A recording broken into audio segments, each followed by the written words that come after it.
Good morning madam, welcome to the beach. Good morning. ಇಲ್ಲಿ ನನಗೆ ತಿನ್ನಕ್ಕೆ ಏಲ್ ಸಿಗ್ತತೆ. ಅಯ್ಯೋ ಮೇಡಮ್, ಅದು ಹೇಳಲ್ಲ, ಏನ್ ಸಿಕ್ತತೆ ಅನ್ಬೇಕು. Okay, understand. ಇಲ್ಲಿ ಇಡ್ಲಿ, ವಡಾ, ದೋಸೆ, ಚಿತ್ರಾನ್ನ, ಪಲಾವ್ ಎಲ್ಲ ಸಿಗುತ್ತೆ. ಹೇಳಿ ಮೇಡಮ್, ಏನ್ ತರಲಿ? ಈ ದೇಶದ ತಿಂಡಿ ಹೆಸರು ನಮ್ಮ ದೇಶದ ಪೆಟ್ ನೇಮ್ ಇದ್ದಾಗಿದೆಯಲ್ಲ, ಇದೆಲ್ಲ ಬೇಡ ನನಗೆ ಕಾಂಟಿನೆಂಟಲ್ ತಂದು ಕೊಡ್ತೀರಾ? ಅಯ್ಯೋ ನಿನ್ನ ಮಕ ಮುಚ್ಚ, ನಮ್ಮ ತಿಂಡಿಗಳು ಪೆಟ್ ನೇಮ್ ಇದ್ದಂಗಿದಾವಂತೆ. ಮೇಡಮ್, ಕಾಂಟಿನೆಂಟಲ್ ಅಂತೂ ಸಿಗಲ್ಲ. ರಾಗಿ ಮುದ್ದೆ ತಿಂತೀರಾ? What is ragi gudde? ಅಯ್ಯೋ ನಿನ್ನ ಬಾಯಿಗೆ ನಾನು ಎಕ್ಕಡ ಇಡ. Madam, that is not ragi gudde, it is ragi mudde, ragi ball.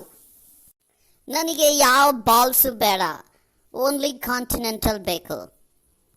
Let me check madam. ನನ್ನ ಮ್ಯಾನೇಜರ್ಗೆ ಹೇಳ್ದೆ, ಈ ಫಾರಿನರ್ ಜೊತೆ ಡ್ಯೂಟಿ ಹಾಕ್ಬೇಡ ನನಗೆ ಅಂತ.